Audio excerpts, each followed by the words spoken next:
Big breaking news which is coming in. A final take it or leave it warning coming in from Donald Trump to Iran. Will this mean a change in the dynamics of the Iran war? Well, this is what President Donald Trump has posted. I'm going to read it out to you. You can see that post on your screens as well. The United States of America is in serious discussions with a new and more reasonable regime. It's talking about the supreme leader, saying that this is to end our military operations in Iran. Great progress has been made, but for any reason, a deal is not shortly reached, which it probably will be. And if the Strait of Hormuz is not immediately open for business, in quotes, he says, we will conduct our lovely stay in Iran by blowing up and completely obliterating all of their electrical generating plants, oil wells, as the Kharg island, and possibly all of the desalinization plants as well, which we have purposefully not yet touched. This, he says, will be in retribution for our many soldiers and others that Iran has butchered and killed over the old regime's 47-year reign of terror. Thank you for your attention to this matter. President Donald J. Trump. Let me go across to our consulting editor, Srinjoy Chaudhary, who's joining us. Srinjoy, this is an alarming deadline which is being set by Donald J. Trump, saying take it or leave it. But in the past fortnight, we've had several of such alarms, several of such deadlines being set and then broken by Donald J. Trump himself. How serious is this one? Well, just on the face of it, it's a huge big stick and a very tiny carrot. Now, how this pans out remains to be seen. As you rightly said, that he says different things at different times. And even his son has said that his father, currently the president, is not someone very predictable. So if he is unpredictable, then the world knows that he is not very predictable. The other thing that creates a problem is these negotiations are going on. Now, if you tell the world about how these negotiations are going, and this leads to some kind of discomfort for the Iranians, then they are less likely to go and do the deal. Now, these things are often better when it's below radar, but the president doesn't believe in radars. So if something is not below radar, it creates a problem as far as these discussions go. So this is his current message. Open Hormuz or we'll bomb you into the Stone Age, roughly speaking. Now, when this will happen, how this will happen remains to be seen. Of course, the Americans have air superiority and they can hit the targets they want. But as of now, the Iranians can do the same to an extent, at least with the Gulf states.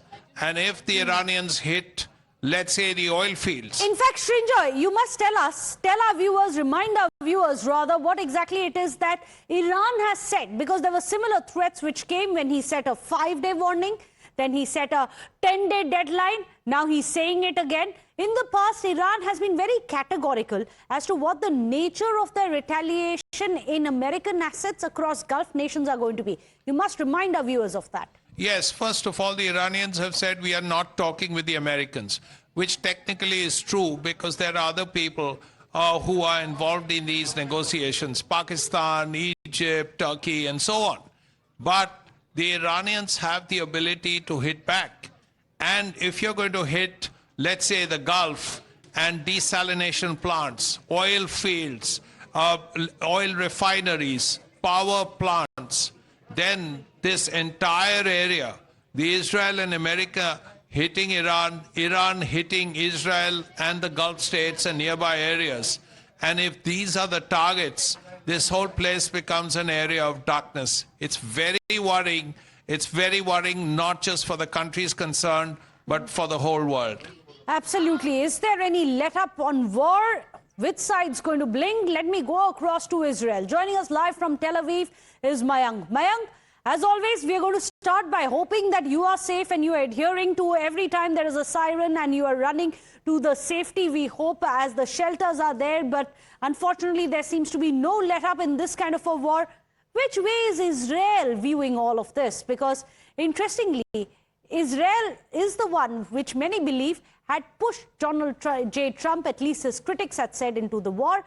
And now Israel says that it's not favor of ground troops.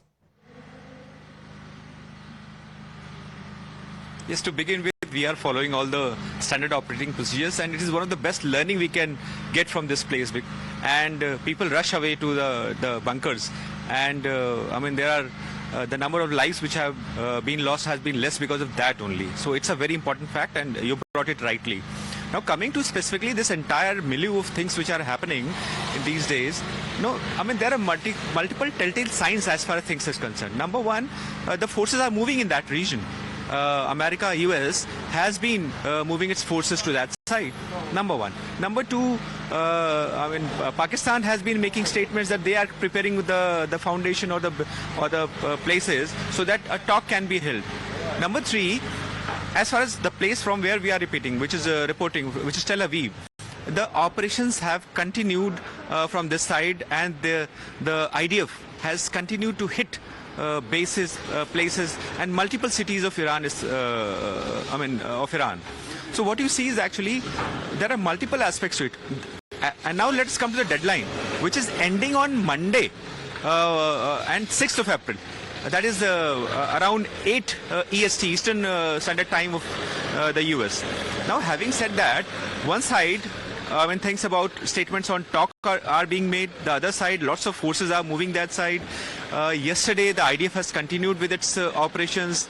A missile which was fired from the Iran side had put a chemical factory on fire. Also, Saudi Arabia has made a statement saying that their air defense umbrella continues to work because lots of ballistic missiles were fired yesterday. So, in a way, every statement or every side is making a statement, also a statement which talks about talks, or rather making signals that let-up will be there. But as far as ground is concerned, things continue as it is, maybe a little slower in pace. So it is getting interesting because no clarity is there as far as ground is concerned, operations is concerned. Only pressure we can believe in is because of the energy crisis, which, the way the problems are aggravating, the supplies or other. One more important point I need to bring out is that 4 days back, a tactical vessel of US was shot as Iran had made a statement in Strait of Hormuz. So Bab el-Mandeb, on the other side of it, has come into discussion. So in a way, it is getting interesting by each passing day, because a larger geographical area might get into quagmire, and almost 32% of energy supplies from that area, that region, is going to get jeopardized. So, but then let us come back and conclude what I was trying to say is that there is no clarity as far as the statements or the operations is concerned, which might make us understand that operations might come to an end soon. We are just going to discuss the crude oil prices, and we'll discuss if that is one of the reasons as to why there is yet another desperate threat on a day when the markets have literally nosedive, especially when it comes to the Brent crude oil. But in a bit. But first,